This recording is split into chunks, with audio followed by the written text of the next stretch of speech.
안녕하세요.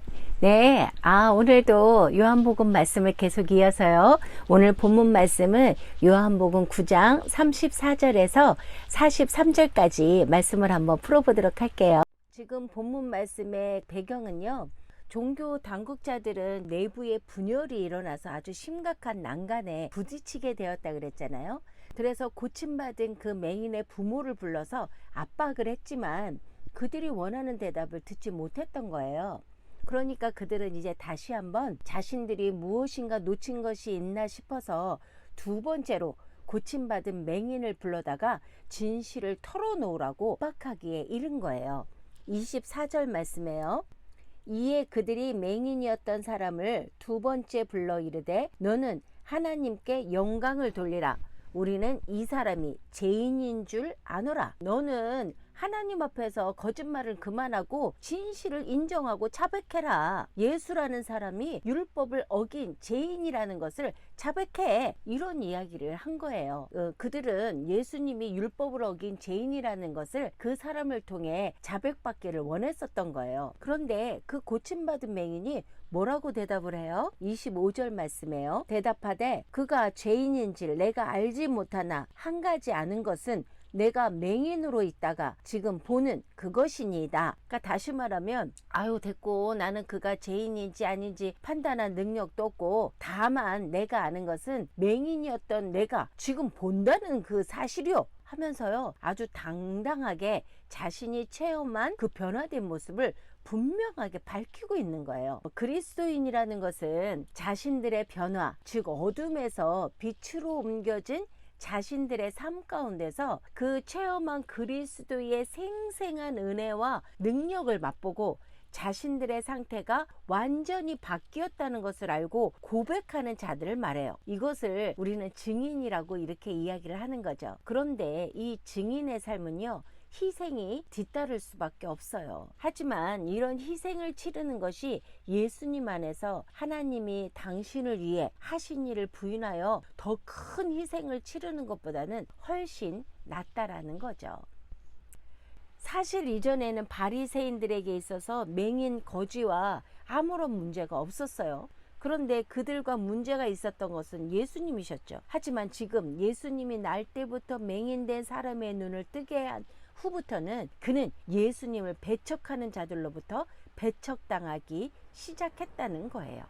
그러니까 예수님을 믿고 그 희생적인 자기의 삶에 어떤 또 다른 고통, 희생이 찾아왔다라는 거죠. 그러나 그 희생을 감당하는 거예요. 왜요? 예수님을 만났기 때문에. 이것이 그 증인의 삶이라는 거예요.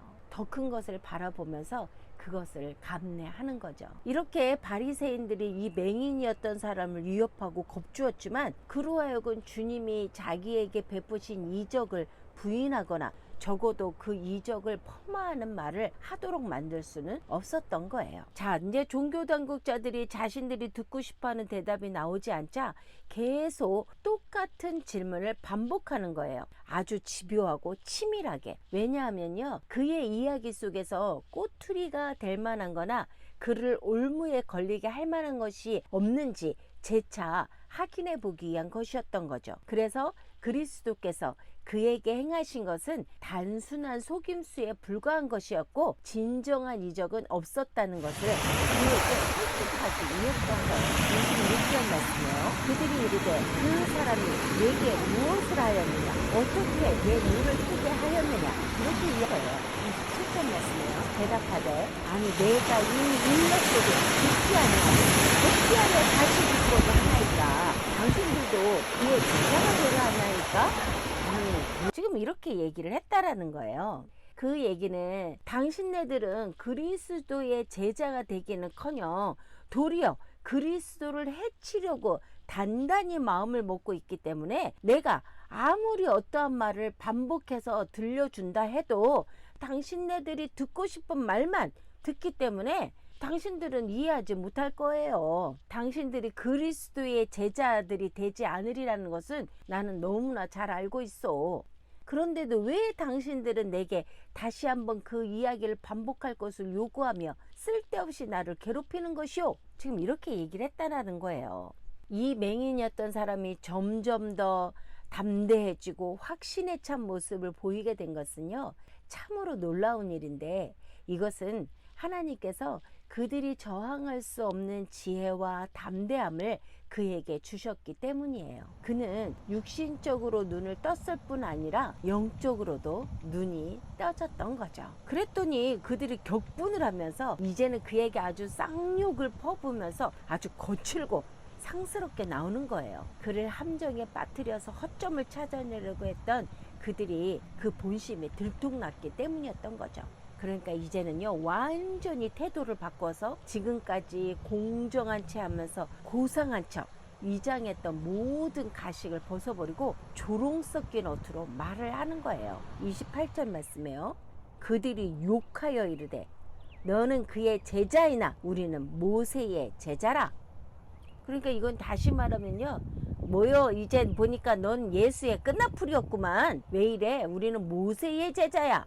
이런 말이라는 거예요. 여기서 바리새인들이 맹인되었던 자에게 퍼부은 욕이라는 것이 바로 너는 그리스도의 제자, 이렇게 욕을 했다라는 거예요. 그러니까 이 말은 어떻게 보면 굉장히 영광스러운 말이잖아요. 바리새인들도 그 말이 무슨 뜻인지를 모르고 그렇게 지금 쓰고 있다는 얘기인 거예요. 너는 그리스도의 제자야. 이게 상당히 심한 욕이었다는 거예요. 아, 우리는 이런 말 듣는 것이 지금은 영광인데요.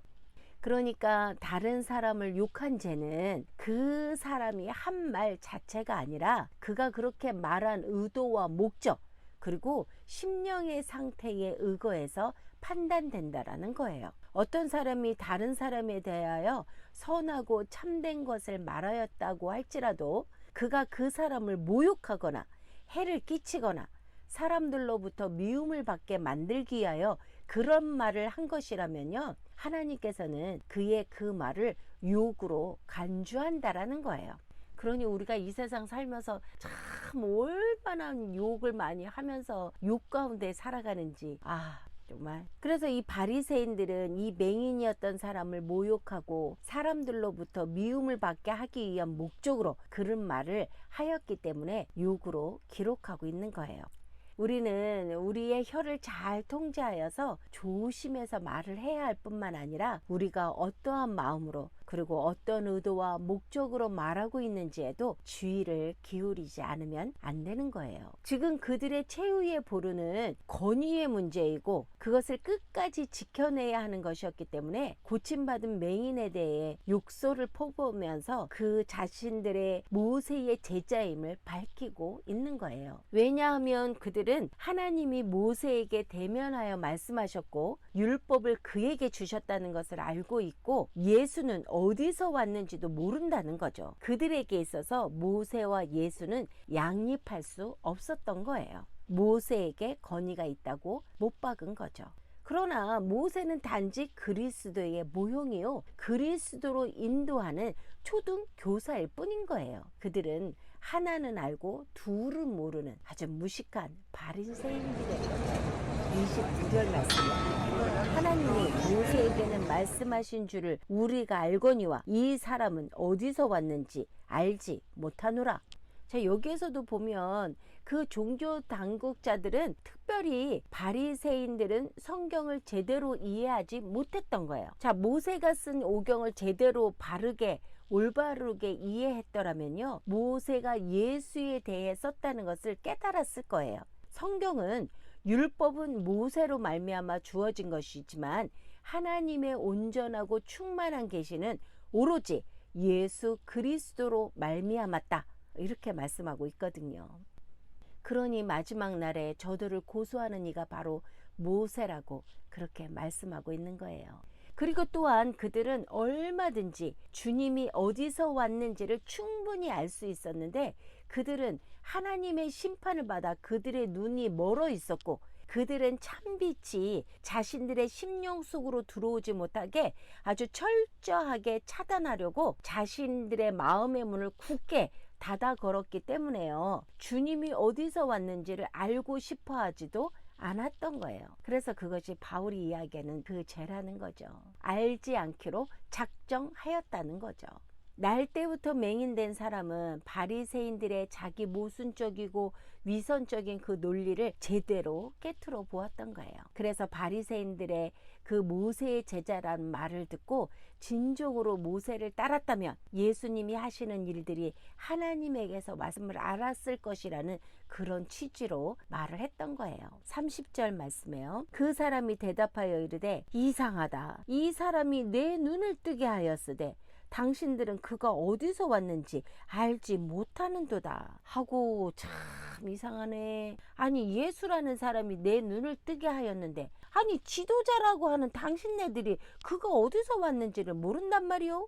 그러면서 계속 반문을 하는 거예요. 31절에서 33절 말씀이에요. 하나님이 죄인의 말을 듣지 아니하시고 경건하여 그의 뜻대로 행하는 자의 말은 들으시는 줄을 우리가 아나이다. 창세 이후로 맹인으로 난 자의 눈을 뜨게 하였다 함을 듣지 못하였으니 이 사람이 하나님께로부터 오지 아니하였으며 아무 일도 할 수 없으리이다. 지금 눈을 뜬 맹인은 매우 신학적이고 훌륭한 믿음에서 말하는 것이 아니고요, 극히 상식적이고 단순한 진리를 말하고 있는 거예요. 하나님은 죄인의 기도에는 응답하지 않으시는 분인데 예수님이 죄인이라면 어찌 하나님께서 그분의 기도를 듣고 내 눈을 뜨게 해 주었겠냐는 거죠. 상식적으로도 도저히 이해가 안 간다는 말인 거예요. 이처럼 그리스도인이라 하는 사람들 중에서 또는 교회 공동체 가운데 상식이 통하지 않는 일들이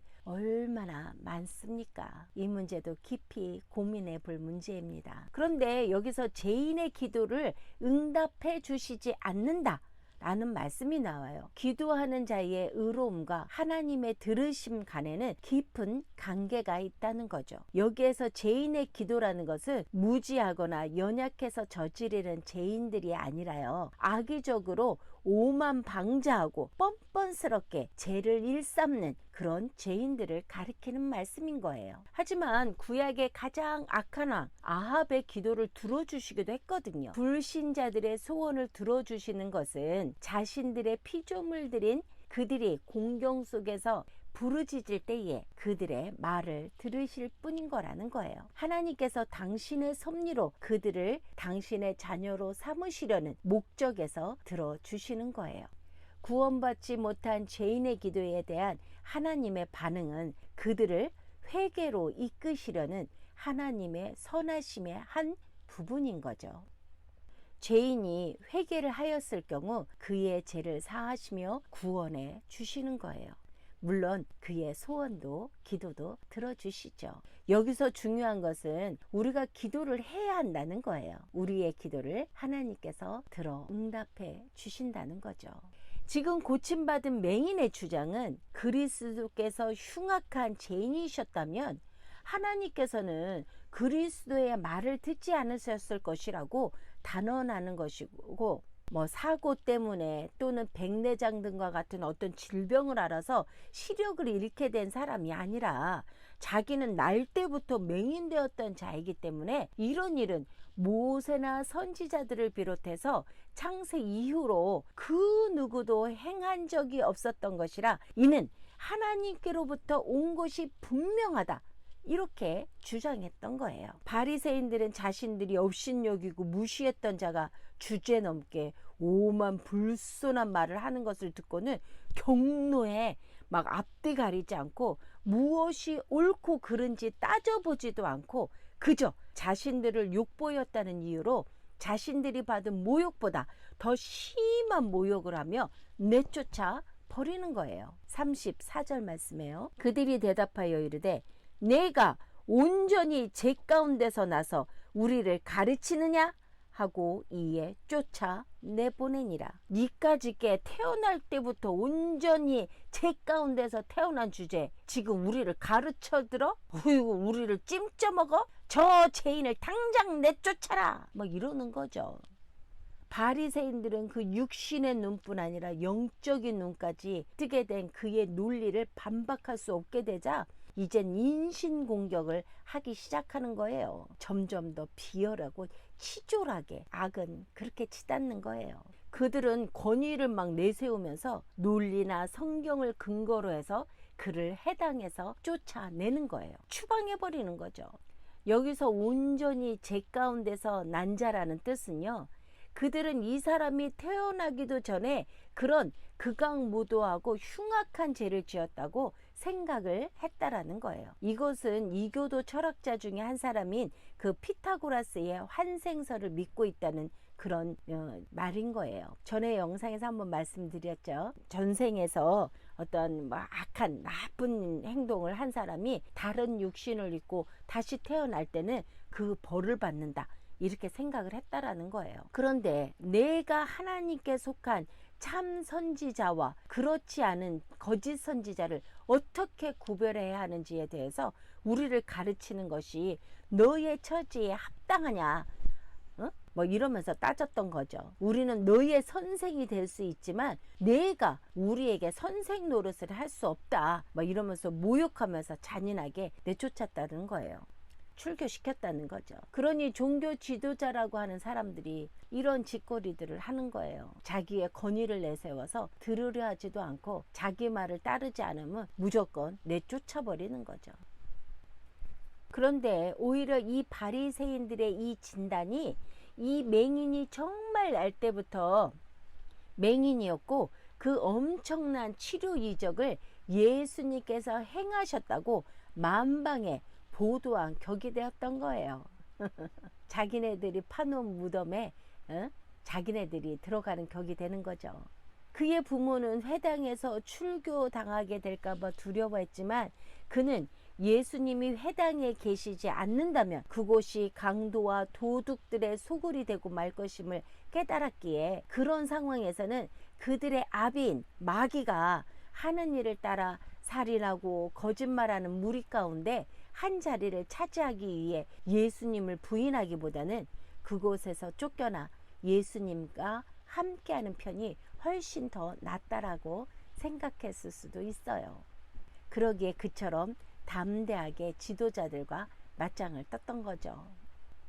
태어날 때부터 맹인이었던 자가 보게 되었다는 것은 메시아 시대가 동터섬을 보여주는 표적임에도 불구하고 저들은 하나님의 약속을 기억하지 못하고 오히려 자신들의 권위에 대해 도전했다는 이유로 자신들을 이겨먹고 농락했다는 데에만 꽂혀가지고 자신들의 감정대로 처리해버리는 거예요.